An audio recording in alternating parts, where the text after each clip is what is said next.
Hello, welcome to the Lately in JavaScript podcast. This is episode 23, and as you may have noticed, we have here our favorite rock star, Michael Kimsal. This month, Oh man. it's just Michael, not the special K. As No, actually it's Michael lowercase Kimsal. Yeah. Lowercase D, it's my inner city name when I'm rapping. It's kind of it brings grammar to the streets. It's kind of making English fun again. It's making it hip and cool. Lowercase D. Yeah, be Peace out. simple, Yeah. be minimalistic. Okay, I was going to ask you how are you doing, but I can see you are fine as always. I wonder if there anything to comment about how are you doing besides Well, that. I'm kind of feeling. I would rather feeling. I'd rather feel major but I'm kind of feeling minor, and then maybe another minor.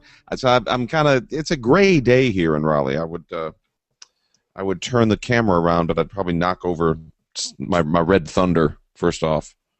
Yeah. This is the cheap stuff from Aldi. So it's kind of a gray day, and I've got a lot of work that I'm behind on. So I'm kind of feeling a little minor key, a little sad. Not the minorest of keys, but certainly not totally major. Okay, I can understand. Well, I hope this podcast will cheer you up, and we are going to start with the regular batch of There you go. JavaScript topics to talk about, and we are going to start precisely. I was trying to opening it in the right page. About You got to open to the right page, not to the left. right. Well, Should I sing that? You want me to sing that? I had it open, but I closed. But Box to the left. we're going to start talking about a new. Well, I'm not sure if it is so new. It's probably just a different grouping of categories of articles in the blog of Mozilla site, and they have Oh, there you been, go. There you go. It's up on your screen now. okay. Sharing it with me. Well, but it seems they decided to have a special category for JavaScript in their blog to talk about, well, whatever is related with JavaScript, mostly with Firefox. Yeah. And, well, it seems that they probably want to get some attention, Well, additional attention to whatever they are doing in Firefox related to JavaScript. well, And on that, they have announced just recently, a couple of weeks ago, the new JIT engine that they are going to use starting Firefox 18. which I'm Michael, running. yes, I was going to ask you precisely about that. Uh, Anything you notice different and any great speed improvements that you can tell that are really making a difference? No. Not really. No. Nothing. I could probably stretch that out for a couple of minutes if we need filler here, but no. I've been on the release or the nightly build channel, so every few days it does something. So likely some things are faster, but it doesn't feel all that different to me. I don't notice any major changes day to day. So if I went and used something from a year ago, it's probably faster, but I don't feel it. Well, I suppose it probably has something to speed up the JavaScript engine as before, right? Or this is it's probably not a great improvement in terms of speed, but probably a different approach in the JIT engine. Because I was I was this impression that they already had a JIT engine in place, but probably I'm confusing with Chrome. No, yeah, it says there right there, their newest JIT. They've had Trace Monkey, they've had other stuff. They've got JIT stuff, or I've had it for a while, and they just make improvements in it, which is why I think I'm not noticing massive, huge. Yeah. Because now I was confused, wondering if this is they didn't have a JIT engine before, but well, okay. Other than that, do you think it will make any difference in other aspects, maybe memory consumption or something? Yeah, hopefully it does, but I'm using 18 right now, and it doesn't. I use it. It's just not. I should maybe put a comment on their site saying it's not floating my boat. And I say that as somebody, I like Firefox. I use it a lot. It's just I haven't noticed any major stuff. Though, if I'm doing the nightly build, they could have some extra tracing and stuff on. Maybe I got to go flip some switches to get it to go faster. I don't know. But every version gets better. Well, I'm just hoping to notice something about what is better in there. Well, anyway, moving on with the podcast. There you go. Michael, you want to comment about AngularJS that you have been using lately? Well, I was just going to sing about it first. Okay, go ahead. Well, now you keep pronouncing it JIT, and I was just going to sing that song.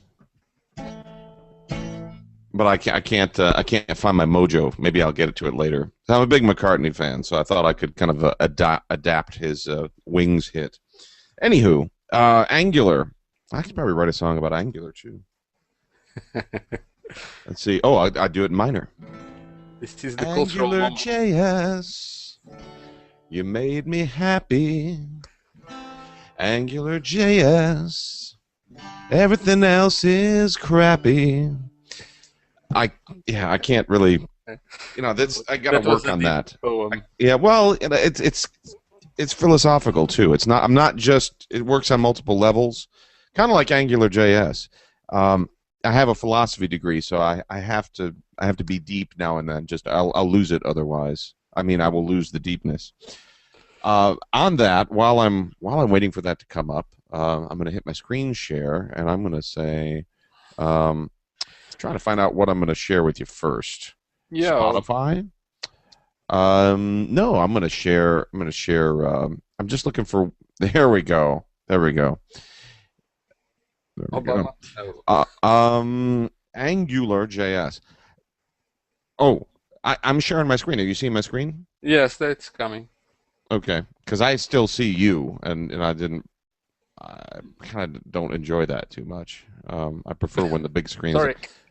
Is it? Are you seeing my screen now? Yes, it's okay. Okay. Go ahead. Will that be recorded as my big screen? That is sweet. I think okay. So. Okay. The AngularJS, and I started using this a week or two ago, and then I found out. I mean, I didn't even see it on the screen initially, but this is actually from Google. It's a project from Google, and I don't know the landscape of kind of the latest generation, the last couple of years, too much. Ember and Knockout and some other stuff. Some of these things we've had some write-ups in JS Mag about. Knockout seemed to be pretty popular amongst some .NET people for a while. But Angular, it's probably easiest just to look at some code. Maybe let me make the screen a little bit bigger. And they have a nice little video tutorial. The docs are okay too. To do advanced stuff, it takes you a while. I mean, for me, it's taken me a while to get into the nuances. But the core idea here, can you see this, Manuel? Yes. Okay, so the idea is I'm marking up my document directly, and then the Angular code base, when it runs, it scans that and it wires up some events automatically. So I mark this whole document as an ng app. They use ng as a prefix. Down here, I have an input type. I can still have IDs and whatnot, but to work with Angular directly, I would say this is an ng model, and it's called YourName. I use this templating bracket syntax to say, hey, your name should also go here. And if I was to run that, or as I'm running that, you see that? Maybe So you'll see it in a moment. yeah, See no, it? I can see it immediately. Yeah, it hasn't shown up on my screen yet. But so I've immediately wired up this model and saying the source is here and it needs to be reflected here. Obviously you can do more than this. Some of these examples down here, this to-do list is kind of neat. You can see the markup of structurally, I've got everything in this div is going to be scoped under one controller, to-do control. And down here, to-do control will automatically be passed the scope. So as I refer to proper values inside that block, I can refer to them directly. But scope add to, that's a closure. Scope remaining is a closure. Scope to-dos is a JS block. If I go back to index, I can see here that to-dos is referenced, and I'm going to repeat each one of those. Going to do like basically a for each. And each of these will be able to access the JSON data structure directly. So as I over here, if I say, no, that's not done, I get 2. If I say that's done, or if I add another task or another to-do, I could say that's done. So it's, you can see there it's got 2 of 3, 1 of 3.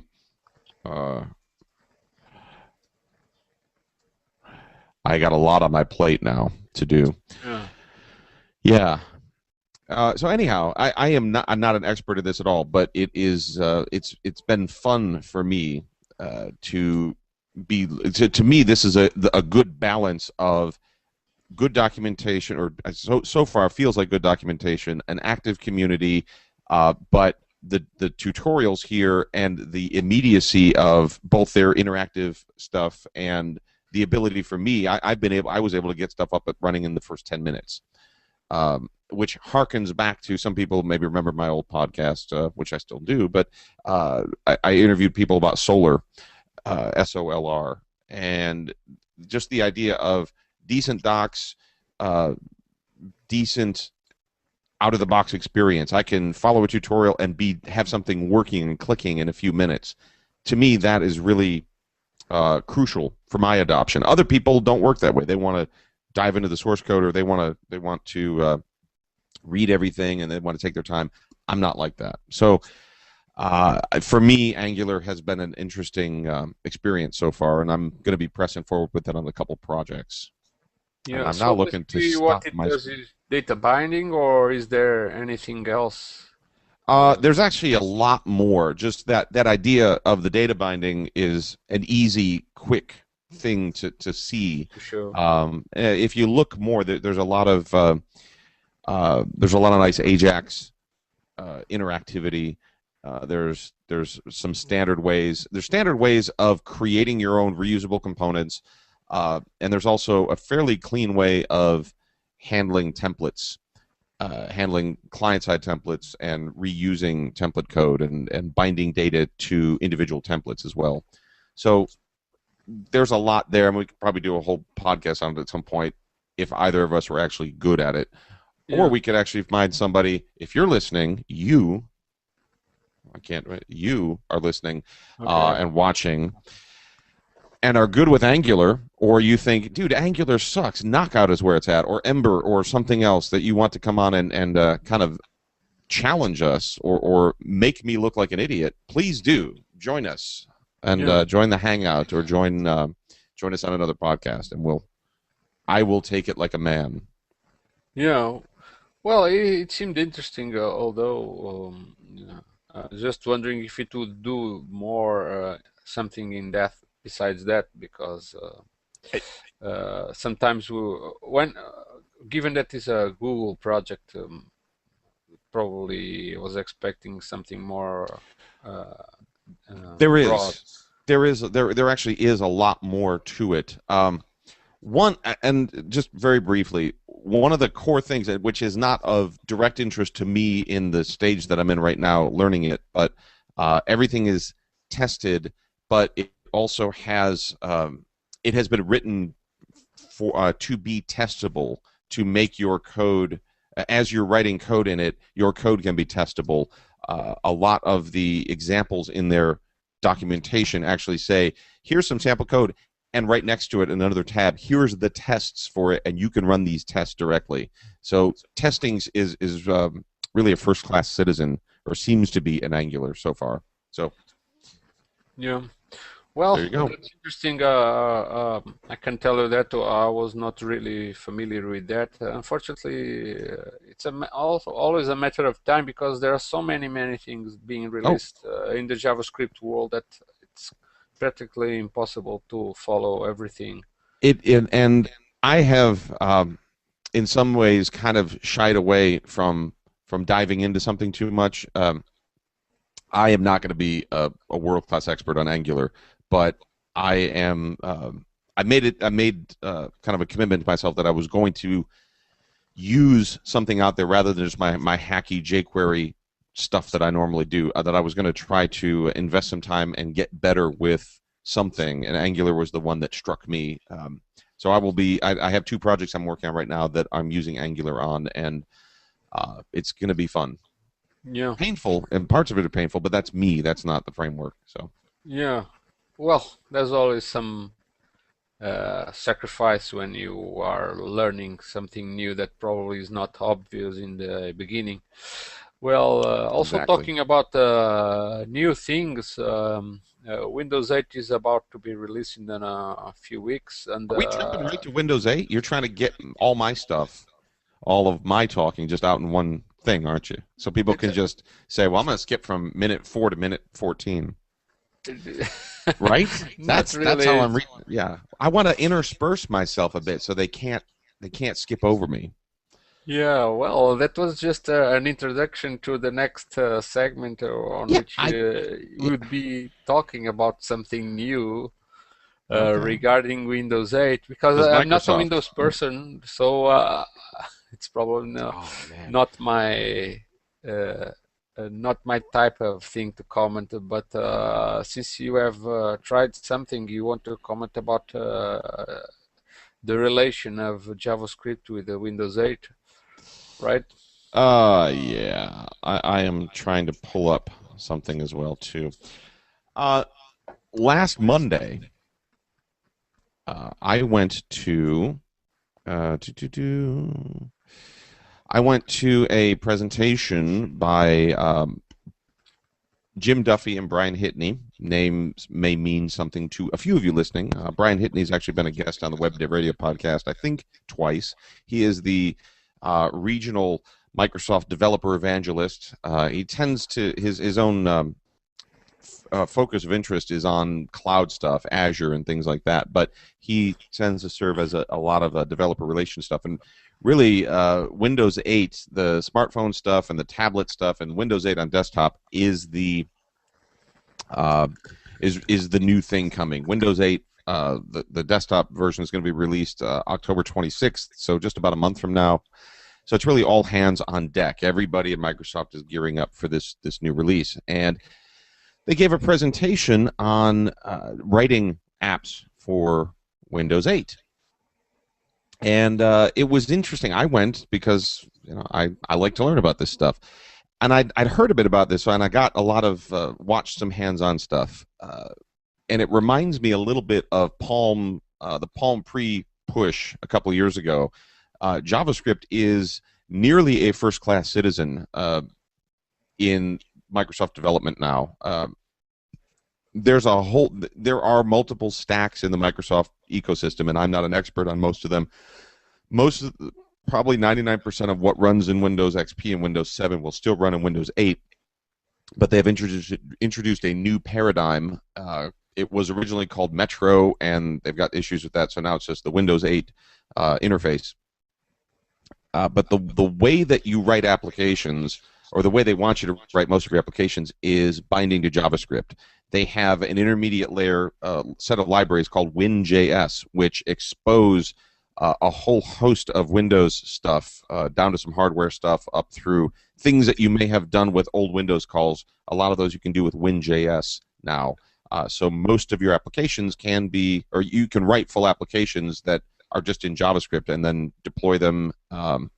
They have a whole app store thing coming and all that, but you can run this, and it's your runtime is IE10, but you have access to a lot of stuff that you wouldn't normally have in a regular browser, Yeah. traditional browser. So, again, a lot of this is very similar to people that followed the Palm Pre stuff, the Palm OS, what became the HP stuff and all that. And I was a big fan of that idea, and Palm never got traction with that. Probably Microsoft will get traction with this. They are, whether you like it or not, it's going to be there. 2 years from now, tens of millions of people will be running Windows 8. And one of the ways to write apps for that is using JavaScript and HTML and CSS. So many of us that have these skills, if you got JavaScript skills, you're going to be able to take that. You want to run Angular, you want to bundle Angular and jQuery and some other stuff into a Windows app and push it out there, you can do that. So how will that work? They provide tools to compile JavaScript into something. It's not really compiling. There's a bundling, like an app that you would push out through the App Store. Now, very similar to the idea of what's going on in the iOS and the Mac world. Anything that you're doing with WinJS that you'd want to push out is going to have to be published through their App Store, published and distributed. They're going to have some private app stores for corporations, but right now the push is very consumer oriented. So push out build an app, compile it, push it out. The compiling is more zipping. I don't know offhand if your code would actually be visible, or if it would be. I didn't ask it. I should have asked that. Or if there will be an obfuscation. I'm assuming there'd be an obfuscation process, or that would be part of it. Though, as with anything, even standard compiled stuff, somebody that really wants it can get at your source code. Or not your source code, but they can reverse engineer at the very least. There was one other interesting thing to me that came out about this, so let's say I push out an app to the App Store, and let's say it's 300 meg. I got a huge app, a lot of assets in it. Then I push out another version because I got some bugs and there's a couple new features. Somebody doesn't have to download all 300 meg again. They've got a fairly granular checksumming process on individual chunks of your file. So if you've got 90% of your files the same, most of those chunks will be the same, and it would only re-download the delta, not byte delta, but chunk delta. I don't know how big the chunks are, but that's a goal there too, especially because this is also going to be pushed out on tablets and smartphones eventually, the same mechanism for distribution. So they thought a lot about bandwidth. Yeah. Well, I guess that's a concern of app stores when they provide updates for new releases of applications. You don't have to reload the whole thing. Well, and to some extent, that probably puts some people off, especially on mobile. And if I see something, I don't think I necessarily want to download another 300 meg right now, because that might put me over my data cap or my data bandwidth or whatever. So, telling people ahead of time, hey, this is only going to be an extra 20 meg download instead of 300. That's pretty cool. So, but regarding JavaScript, you even mentioned jQuery and stuff like that. That is usually to manipulate documents on the DOM objects. Are you saying that they somehow provide a DOM environment on which you manipulate user interfaces like a DOM? Yes, your apps are web apps. The apps that you make are web apps. They've got a lot of their UI controls are updated web controls. It's actually pissed off some of the developer community, because some of the things that they have wanted from XAML and some of the other toolkits are not available in standard Windows 8 JavaScript UI stuff. It's very web oriented for people, and again, you're not going to run it directly in a browser, but your app would be running effectively in an IE10 engine. Yeah. But think of having IE10 or IE9, but having access to the file system, having access to some other aspects of the computer that you don't normally have access to. Very well managed offline storage, synced offline storage. So anything that you do can automatically be synced up to a cloud device at some point. Well, that's interesting. I think it's clever from Microsoft to do that, given that JavaScript has been gaining a lot of momentum over the last years. Yeah. Many people would like to do both client side and server side development on JavaScript and now desktop side. If we can assume that uh, Windows 8 will be a desktop environment or as Well, well as a mobile environment.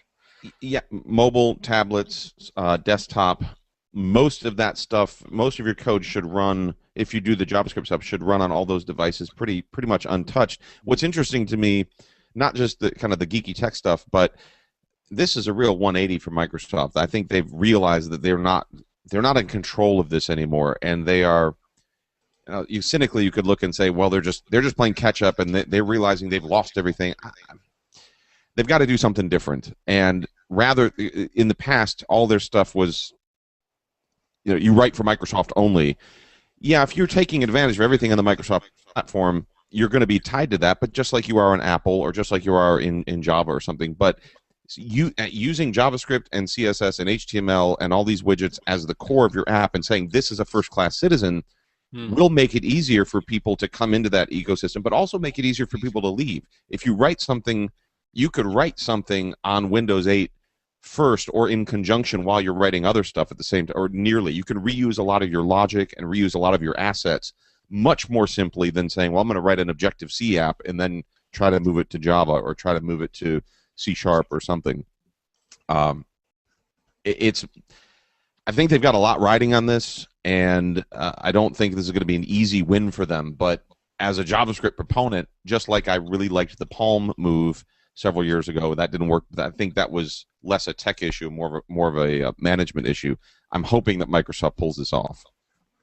Well, I think they are in the right track. I'm not sure if they will all of a sudden be loved for that, but as you mentioned, they are even sort of upsetting their own traditional developers because they are not making all the libraries available that they have made in the past for the Windows 8 development. But I think converging to Java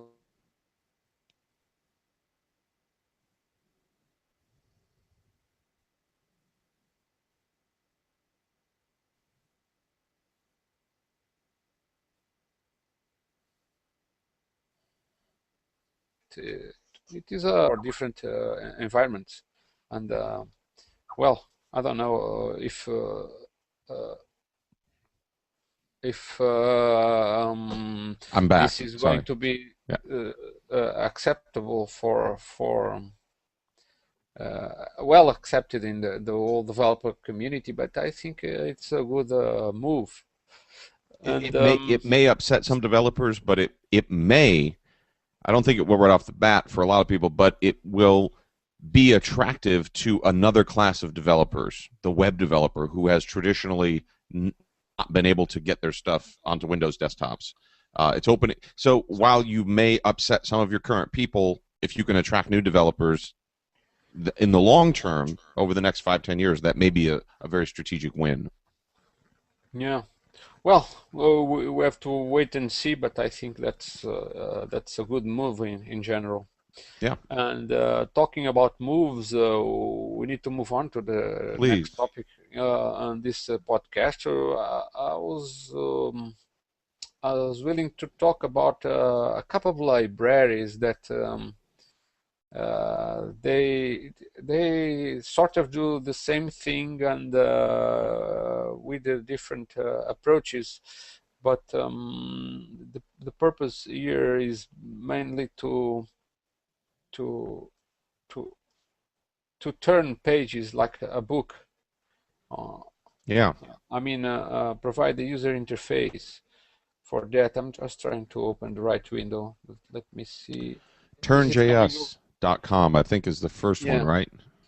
Well, this is the first that I had open, and basically what it provides is a means to uh, present pages as in a book. You can see it here. You can click to turn a page, like many book reading applications on reading devices. Well, at least those that probably the original Kindle does not do this because it's too slow. But I don't know if it is coming smoothly over there. Yeah, it's looking pretty. I mean, I've seen it on my machine, but also through the video, it's looking pretty smooth too. Yes, and this is TurnJS, and there is another one that I also seen that I'm not sure if I'm going to. It's probably it's a different kind of turning. Let's see. Well, it's also nice. Probably not as fancy because this one uses CSS 3D transforms, and the other one I'm not sure what it is. Probably they use graphics manipulation on us, and well, it gives a good impression to your pages. And if you have something to show like a book, and you probably would like to try these libraries. The only thing that made me wonder about TurnJS is that it says it is open source, it is available on GitHub, and if you want to get it now, it seems you have to pay a license per domain, which is a bit odd. I do not have anything against paying for software, but since this is JavaScript, is there a difference between the version that is in GitHub and the version that is that they sell? I don't know, because if they offer the code all open source, why would people pay for it? Well, because you should. I mean, I faced this issue recently with not JavaScript, but a Java library called IText. The earlier version that I'd used was LGPL, and a couple of years ago they switched it to AGPL, which at the moment is not something that the client I'm working with wants to use, nor do they have the budget to pay for a license. So it is open source. We could just use it, use the latest version and not pay them, but morally that's not really the good thing to do. So we're using the earlier version, which has bugs in it. It's not as fast. It's not as cool. But you know, so we're making that moral stand, and he probably has people taking it and using it and not paying for it. But well, I don't have anything against that. Well, my question would be: is there a difference between the version in GitHub and there may probably not be the main version? There probably I don't know. There may be, there may not, but my guess is that there probably isn't. Yeah. Well. He's anyway, from Venezuela, actually. Right. Well, the idea here is mainly to tell our audience about these two libraries for very similar purposes. Sure. But I just had this doubt. I was wondering if was there anything that I was not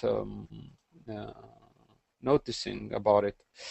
Anyway, moving on to the next topic, I would like to comment a bit about a new library about genetic algorithms. Michael, are you familiar with genetic algorithms? Well, I have some genetics in me, but I don't really know much about how they work. Okay, the answer is no. Well, I got some from my dad many years ago. And that should work. Yeah. Anyway, this genetic algorithms, it's basically a metaphor regarding optimization of processes that depend on the order, and the metaphor is on the genes. If you switch the order of the genes the way they are, arranged. They are composed in the in your genetic sequence. You can reach to different results, and genetic algorithms are used to a lot of optimization problems, like if you have many customers to serve, all of a sudden which one you will serve first. Maybe you serve the one that arrived first, but if that customer is very far, maybe in a place that will take a long time to reach there, maybe you can serve customers that are closer. Well, this is just a not a very good example of Yeah. a problem that That's a genetic horrible algorithm. example. That's a really horrible example. But Yes, I'm agreeing with you. Yes. So, well, that's me trying to make it simple. And anyway, the purpose here is not to explain the genetic algorithms with accuracy or being detailed about it, but just to mention about this article here that tells about some machine learning algorithms based on genetic algorithms that are implemented in JavaScript. And if you have interest in this kind of the problems, optimization, and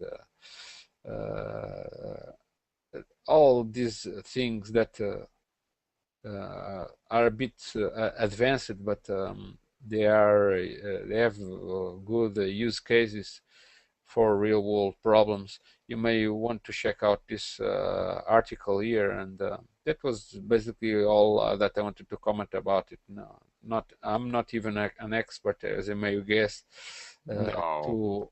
to tell No. much more than this about this problem. And how do you say a question about in Brazilian? How do you say no? no, no. Oh, okay. It's a bit nasal. No. Yeah. I should say it nasally. No. Yeah. Okay. No. No. Yeah. You are good at foreign I'm not very languages. good at English, but I'm great with other languages. Gracias. Gracias, señor. Okay, again, back to No. Spanish. Oh, yeah, it's the closest I've got. Yeah. Okay. Well, moving on with the podcast. Now I'm going to talk about just briefly about a new library, sort of application that is basically presented as a library that will let you edit, create and edit Gantt charts Yeah. for whatever are your purposes. This is an interesting application because it lets you create all sorts of schedules for tasks that you want to perform, and all this is available as a library that you can embed in a site that you may have. And if you have any purposes that on which this would be useful, you may want to try it because it's very feature complete, I would say. And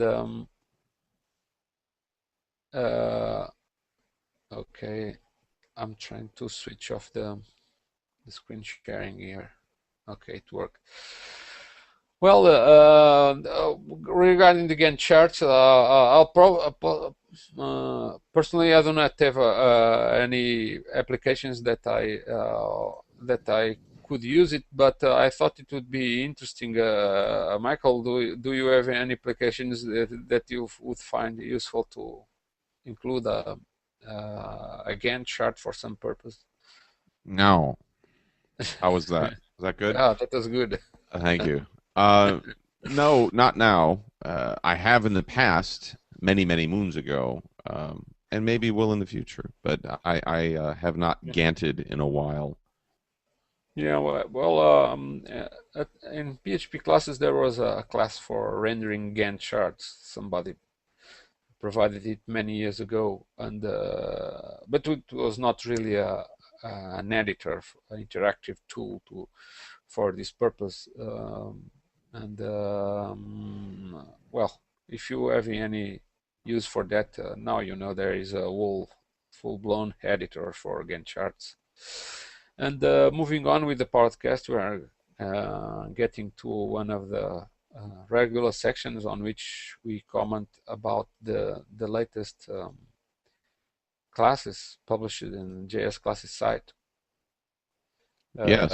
Well, there haven't been many classes to publish in the latest times, but there were a few, and we are getting closer to the goal of reaching 200 packages, which, as I mentioned in previous shows, it is a goal that will determine when the Innovation Award for JavaScript components will be started.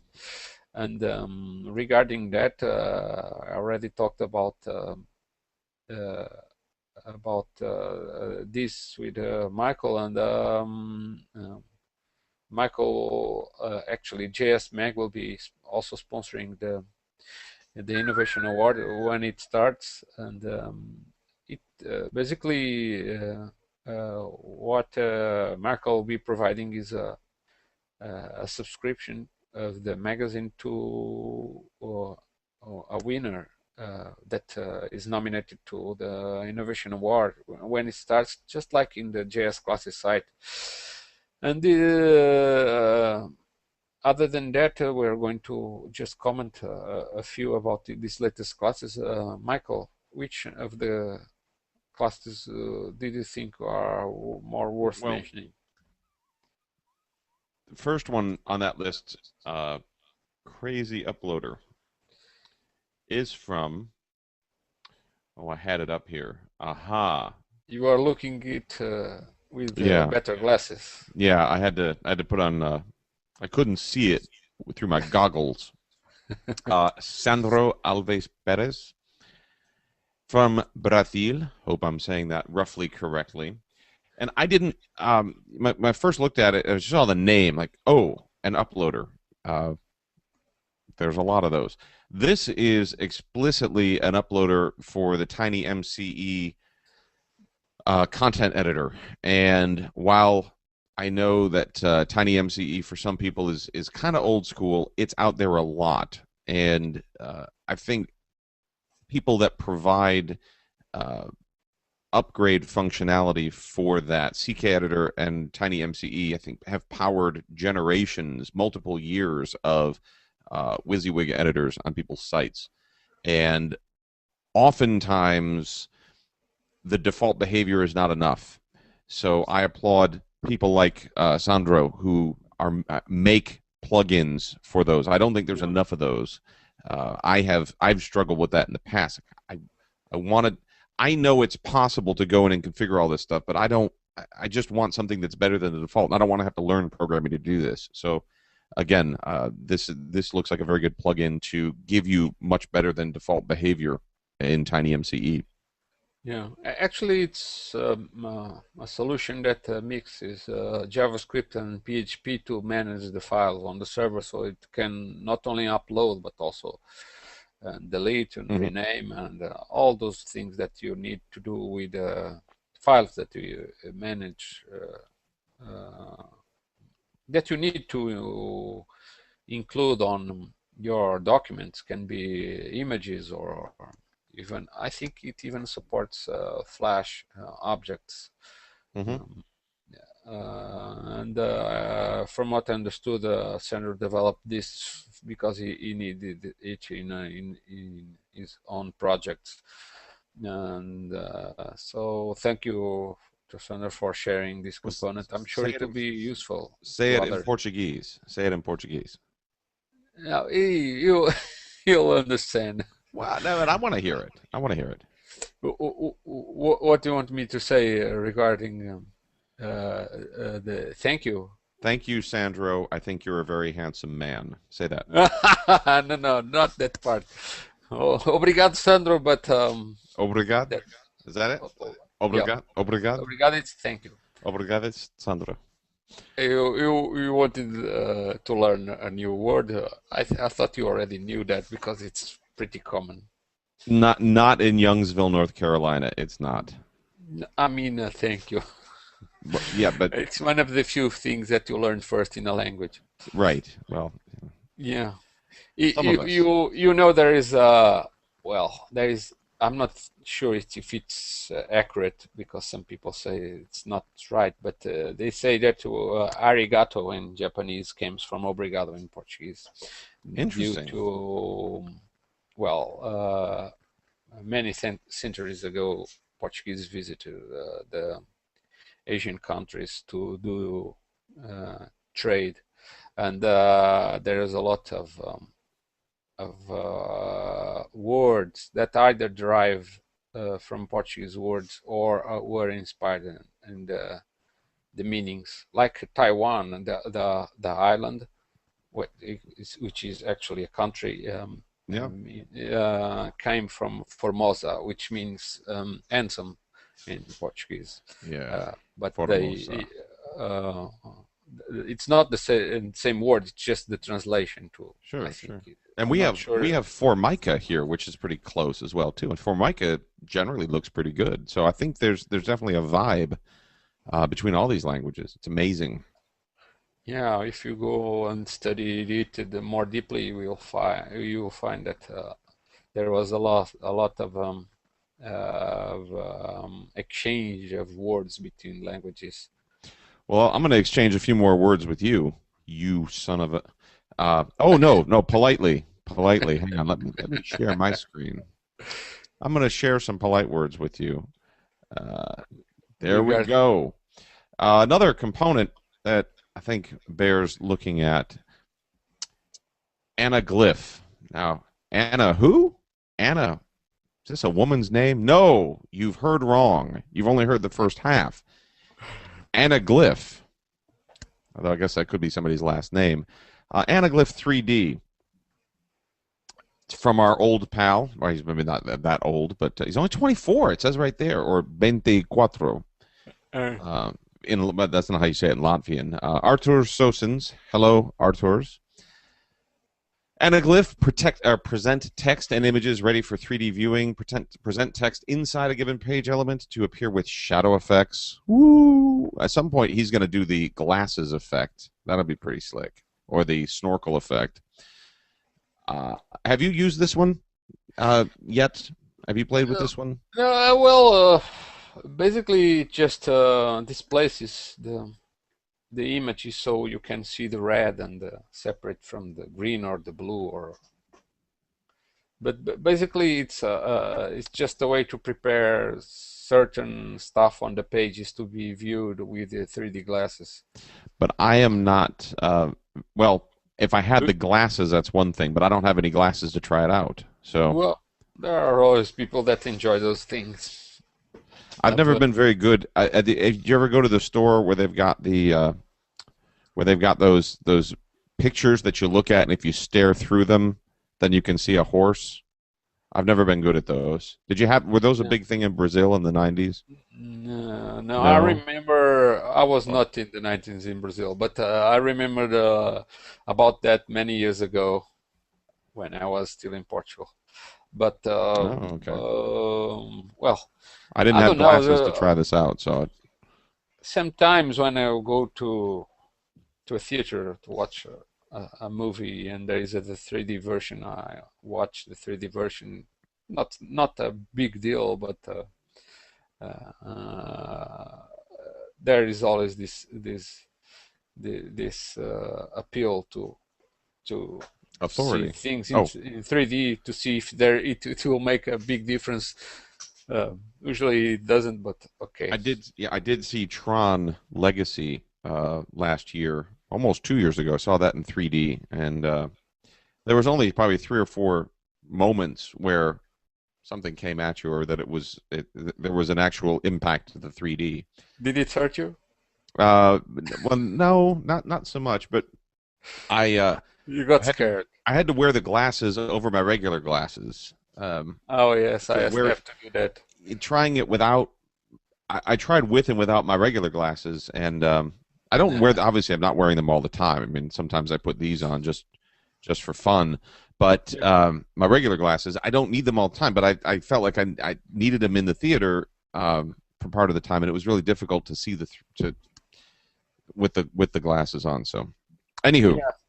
speaking Well, of having words, well, I also have to use both glasses, the 3D ones and the regular ones, because after longer distances I cannot I see all it blurred. So I have, even if it's not 3D, I have to use the regular glasses. Well, but moving on, I also would like to comment on a couple of classes. One of hang on, let me go through the challenge of screen sharing. Is are it you coming are you feeling okay right now? out? I'm feeling better looking at your How many mask. fingers am I holding up right now? How many fingers am I holding up? I'm looking at another window. Okay, that's fine. Yeah. Well, anyway, there is this class, this subject by Carl Holz from Canada.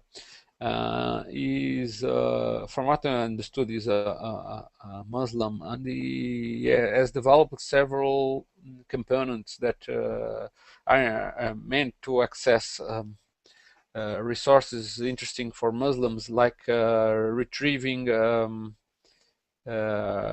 information about the times when you have to pray. Well, I hope I'm not putting it in an inaccurate way. So he developed several components that part of them are in JavaScript, other parts are in PHP. And Flash, it looks like too. Well, There's a little bit of a there's a reference. Yeah. In this case, the component can display RSS feeds on the browser side, and it may be maybe some of the items are actually video or audio players that may require Flash using the JPlayer in this case that he uses. So this component can retrieve the information from the RSS feeds, so it can display the players on page, and I think it's actually interesting. Like I'm just trying to I like the find. name. I'm not I mean I don't mean Carl's name. Not that I have anything wrong against that, but Salamcast. It was just kind of Yeah, a neat. that's yeah. I guess that's a Muslim name, and It's a word. yes, Yeah. because I'm saying that because I know, because he already published other components in the PHP classes site to do the other part on the server side. Namely, there is a component that can retrieve some information about the prayers, as I mentioned. They have to pray at specific times, and they have to be aligned to Mecca, I think. You have to pray in the right direction, and Carl provided a solution that retrieves some information from some other servers that provide you this information. I guess this is, although this specific object is more generic, it is to play RSS feeds, not play audio and video from RSS feeds. It was part of a larger solution that was more useful to Muslims that have these praying needs. I hope I'm not putting it in an inaccurate way, because I'm not so familiar with the Muslim religion, but I hope I have explained it reasonably well. And I think you have. Oh wow. Okay. What All right. happened?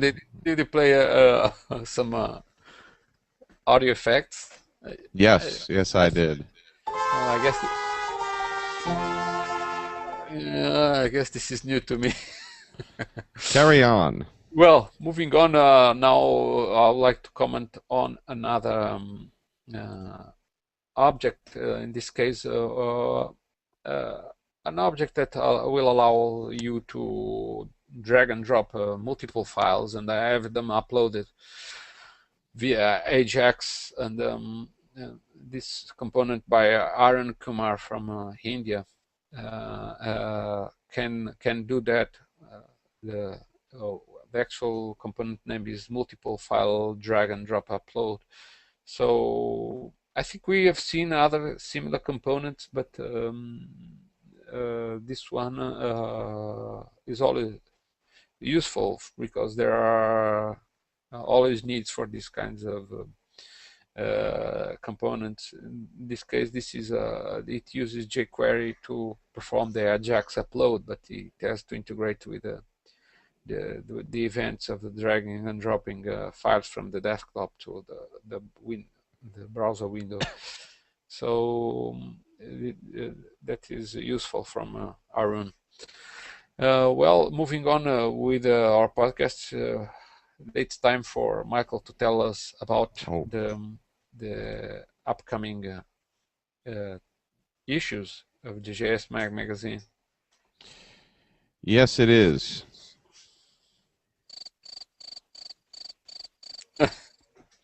No, that's. I didn't figure, or is it in Google Effects? No. I'm not telling. I'm not telling at all. You don't want me to put crickets on you.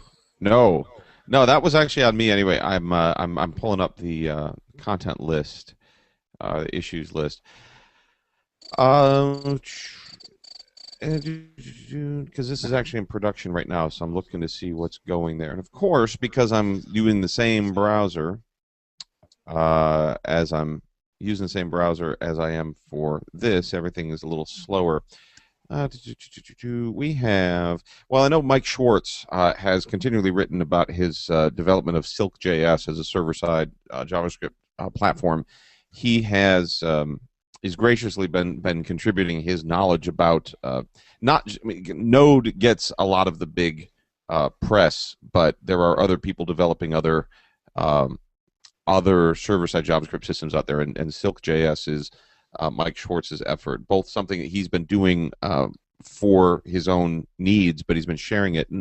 And this month he's actually talking about writing a Redis driver for in JavaScript for SilkJS. So people that are interested in not just using something, but learning how something was written, he's done a great series so far. So that's the next introduction in that, or series on that.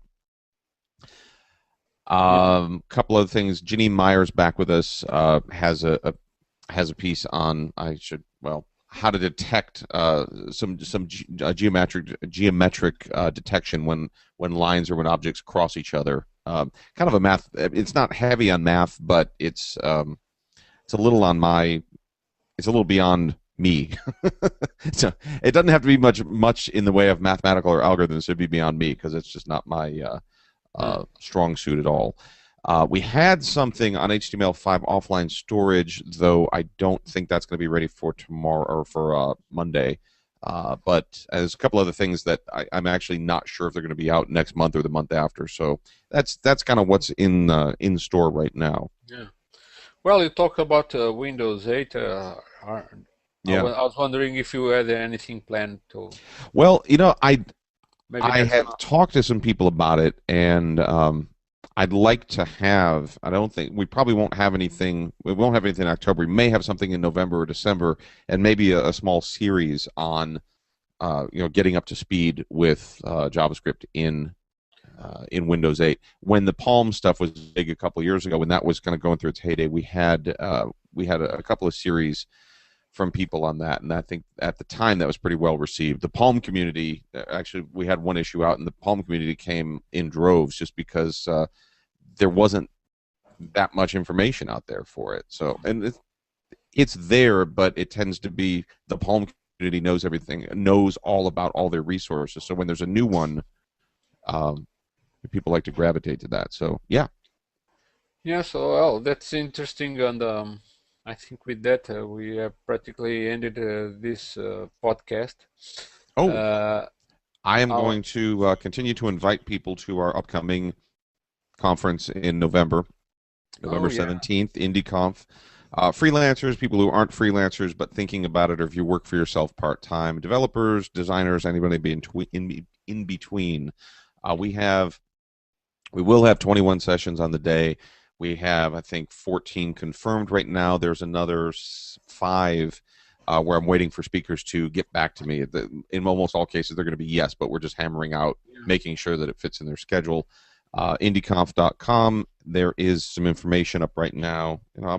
I'm just gonna bring that up for a moment, yeah. just to share, just so that it gets some airtime.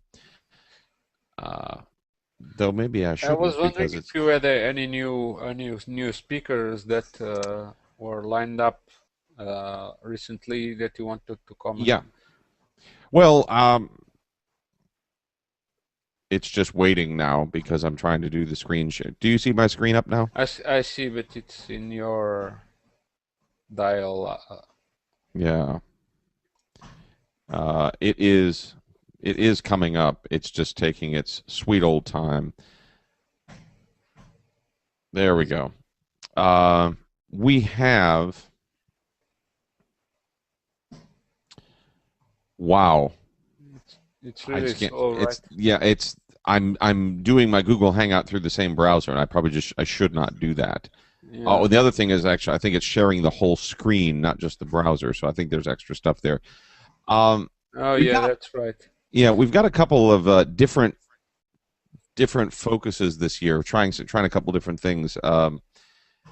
Katie Benedetto, there's a picture of her at the bottom there. She's a new speaker to us. She came last year. She attended, and she's going to be talking about.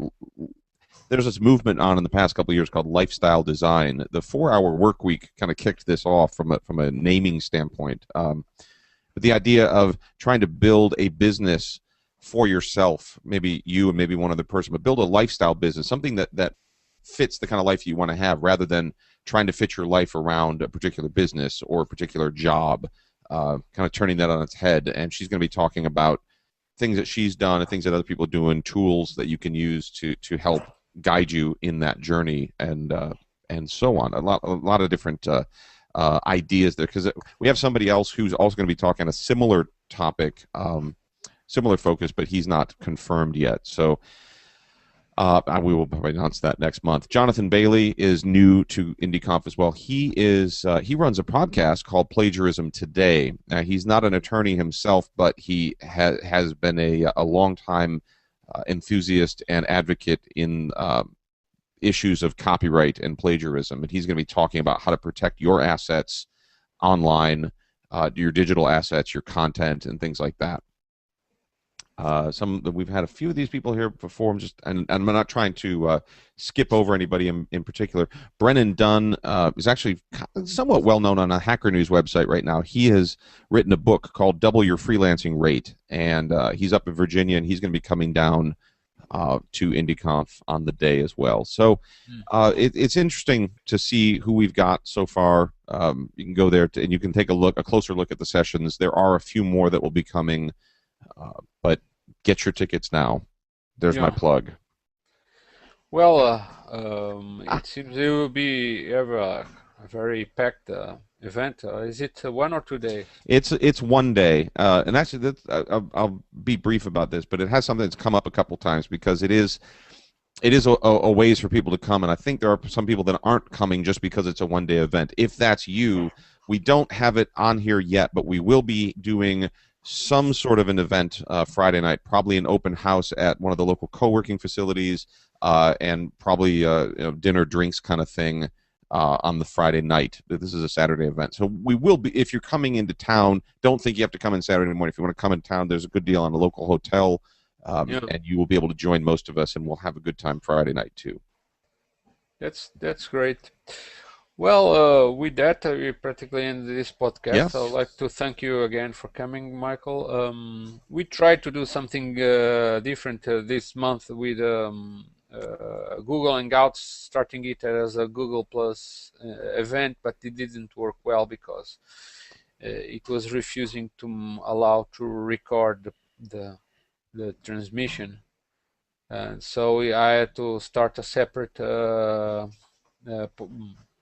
Google Hangout for the podcast. So if several people said they wanted to attend did not make it, that's the problem. I tried to post the URL, but it seems it is not working, at least directly. Well, anyway, whoever could not watch it will be able to see it later when it is published. And with that, on my part, that's all for now. Yes. Bye. Bye-bye.